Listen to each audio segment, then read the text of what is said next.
After decades of will he, won't he, Rajinikanth sprung a surprise on fans and political observers by taking a huge political plunge.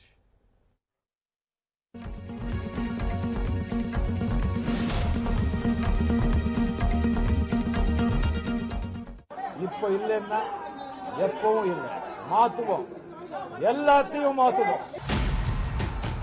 It is now or never. We will bring change. Superstar Rajinikanth's slogans as he announced with a cinematic mix of idealism, dare and emotion that he will take the political plunge. The party will be announced on New Year's Eve and launched in January, less than 5 months before assembly elections in Tamil Nadu. ஒரு அரசியல் மாற்றம் ரொம்ப கட்டாயம் அந்த காலத்தின் தேவை ரொம்ப முக்கியம். ஒரு அரசியல் மாற்றம் இப்போ நடந்தே ஆகணும்.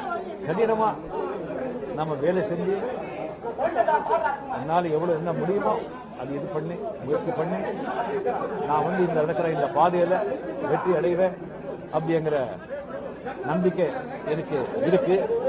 Just in October, Rajinikanth had seemed reluctant to jump in after a leaked letter that said doctors had advised him to stay away given his health condition after a renal transplant.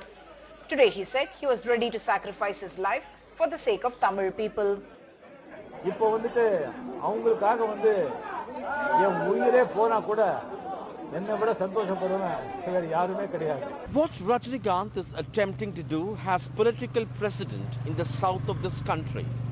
In 1982, actor turned politician N.T. Ramarao launched his party, and a year later in 1983 he was in the chief minister's chair. The only difference, NTR was 60 then, and now Rajinikanth 70. So Amit Shah ji and Modi ji is like a Krishna Arjuna combination. Rajinikanth was accused of being pro-BJP in August 2019 when he supported the BJP government on abrogation of Article 370 and likened Prime Minister Narendra Modi with Krishna and Amit Shah with Arjuna. The same accusation came up again in February 2020 when he backed the Citizenship Amendment Act. Many say his spiritual politics is nothing but soft Hindutva.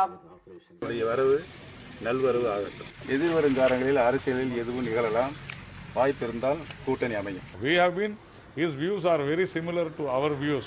For the past 3 years we have been seeing. You also know, everybody knows that. So we have no problem in aligning with Mr. Rajinikanth, but he has to take a call on that. Our national party or my state president has to take a call on that. Karti Chidambaram of the Congress tweeted asking if the alliance between the AIADMK and BJP is still on after this announcement. So what impact will Rajinikanth's political entry have on Tamil Nadu politics? As of now, it is not clear if Rajinikanth will himself contest. The BJP desperately needs a face to rally around in Tamil Nadu and would want to piggy ride on Rajinikanth's popularity. Rajinikanth has no organization or cadre to convert his popularity into votes. Political observers say Rajinikanth may get the anti-DMK votes and hurt the AIADMK.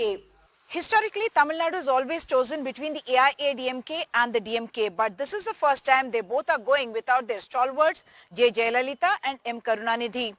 Kamal Haasan has also launched his own party promising corruption-free politics just like Rajinikanth, but both of them may be unable to do an MGR or a Jayalalitha. With Sam Daniel in Chennai, Uma Sudhir, NDTV. All right, so what does this mean for politics in Tamil Nadu? Joining us now, Mr. S.G. Surya, the spokesperson of the BJP in Tamil Nadu. We are also joined by N. Ram of the Hindu Publishing Group, Mohan Ram, the political analyst, and we'll be joined by Kalyani Shankar, the senior journalist. In a moment from now, I'd like to thank all of you very much for being with us. Mr. Surya, let me come to you first because there were very interesting remarks which were made not too long ago by Rajinikanth on the BJP. In fact, he'd compared the Prime Minister and the Home Minister to Krishna and Arjun from the Mahabharat. He had backed the centre when it came to Article 370, and now he's going it as a political leader himself. Is there an equation between Rajinikanth and the BJP going ahead into the elections? Vishnu, if you see the history, Mr. Rajinikanth has always had good relationship with many national leaders. In fact, you'll be surprised in 1996, it is widely told that Mr. P.V. Narasimha Rao, he wanted Rajinikanth as the chief minister candidate for the Congress party in the elections. So he maintained cordial relationship with Narasimha Rao also. And about Mr. Modi and Mr. Rajnikant's relationship, everybody knows it's a long-term relationship. For more than a decade now, they have never shied away in expressing their relationship. But I don't think we should mix that up with the political scenario in the state. We have always welcomed if Mr. Rajnikant enters politics. We have welcomed it because we always said that we need good people in politics, especially in a state like Tamil Nadu, where we believe that Dravidian parties are opposite to various developmental and other schemes. So we always believed a person like Rajnikant should enter politics. So we welcome his arrival into the politics. Okay, As so far no, as you haven't quite answered my question, but fair enough. Mr. Ram, Mr. N. Ram, would you like to take that? Because it's interesting what he said today. Rajnikant said, we will surely win the assembly polls and give honest, transparent, corruption-free, spiritual, secular politics without caste, creed or religion. And yet he's seen to have this very close equation with the BJP at a certain level. So how does he balance his politics? I think it's all speculation at the moment because he wants to launch his own party, and earlier he said he would contest every seat in the state, all 234 in the assembly. So we don't know, but what is clear is it creates problem for the AIADMK because it has sort of announced its alliance with the BJP, but where does this put the AIADMK? Obviously, and also the AIADMK has announced EPS as the chief ministerial candidate, the present chief minister. So how can Rajnikant be accommodated in any kind of alliance? So it puts the AIADMK in a lot of confusion. But at the moment, it's all speculation. But one thing is clear: it is a significant development, and it will affect politics in the state. To what extent? He has got mass influence, but can it be translated into votes? How much campaigning will he do? All that is up in the air, and it will be premature to say anything about which way it's going. Whether he's going to split the anti-AIADMK votes or anti-DMK votes is all up to. It's only pure speculation. Okay. I think it's premature. Nagraj Jayakumar is a Rajnikant fan, joins us now. A huge day for you, a massive fan following, not just in Tamil Nadu, but across India. Many would say across the universe as well. So, for you personally, what does this day mean, Mr. Nagraj Jayakumar? Actually, I would say the long wait for good people, a good person like Talaivar should enter politics have come realistic today. That's what I would say. I know a lot of speculations have been made continuously that he won't come, he won't do anything, or he's just doing it for films, blah, blah, blah, blah, blah, blah.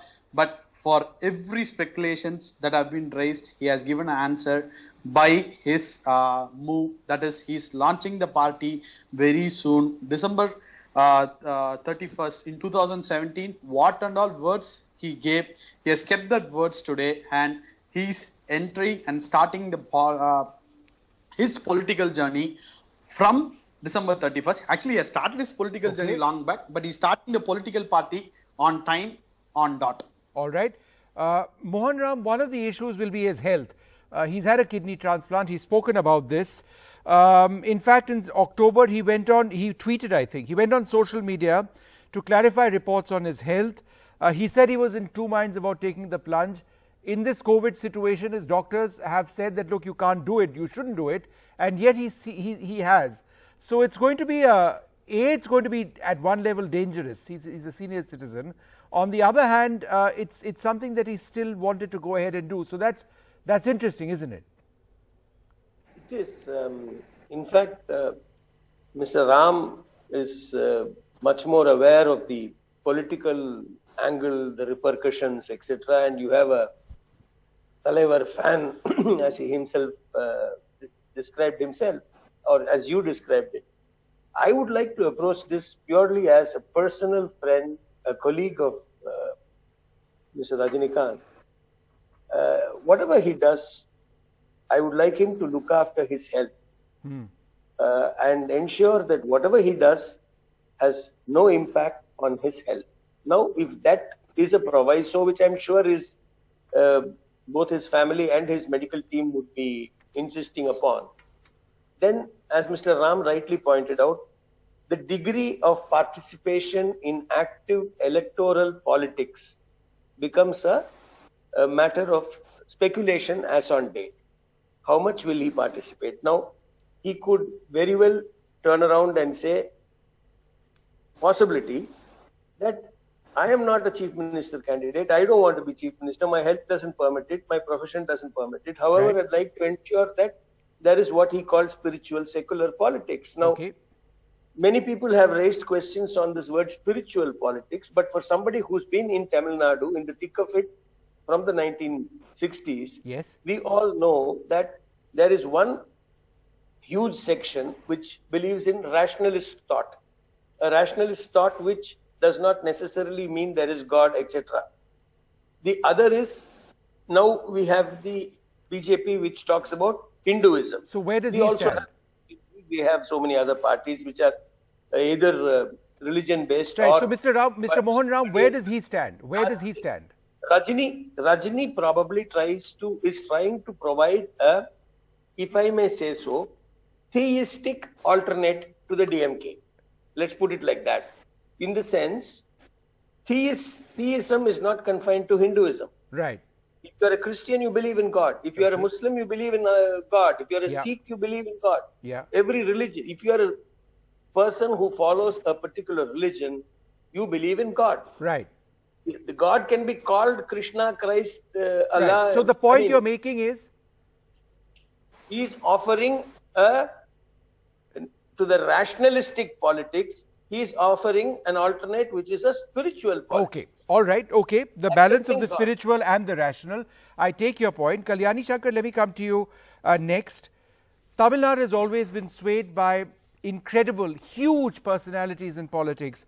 Jayalalitha certainly was absolutely huge. MK Karunanidhi was as big in many senses, and now you've got Rajinikanth.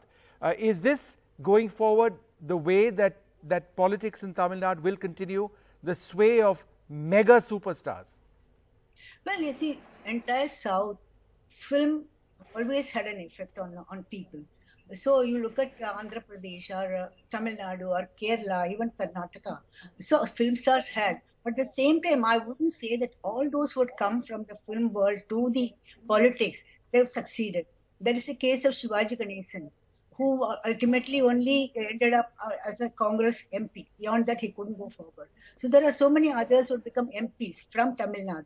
So, but as far as when you are talking about mega leaders, like, Annadurai, there were very big leaders, Rajaji, there are so many big leaders. But compared to them, Rajinikanth is untested so far. Of course, he's a crowd puller and he is charismatic. But the leader should have a quality of vote catcher also. We don't know whether he's going to get the votes from the people. And not all are going to be the, fans of Rajinikanth. I remember even N.T. Ramarao, when he came to politics after he was he had completed 60, then, he had a lot of fan clubs. He converted them into his political outfits. Right. But in the case of NTR, it was a different thing, you see. Who is going to advise Rajinikanth and who are his core members? In fact, that's what I wanted to ask Mr. Enram that question. So his Rajni Makkal Mandram, the forum that he has.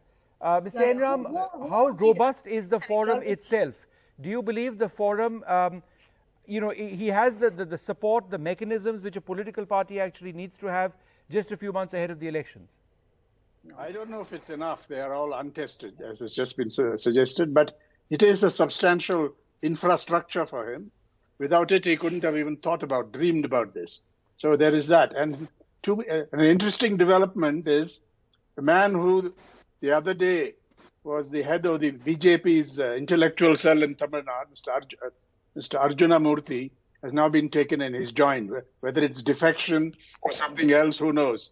But he has joined him, and in an authoritative, in his official tweet, Rajinikanth has said that he and Tamararuvi Manian, who has been with him earlier, will be the two people who will coordinate from the top and under him party activities. So whether they have enough, they have some experience, but whether they're up to organizing for the elections, nobody knows.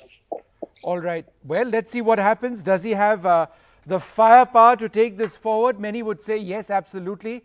Rajnikant finally taking the plunge one way or the other. Huge political excitement, not just in Tamil Nadu, but he's a superstar for all of us. Thank you very much for being with us.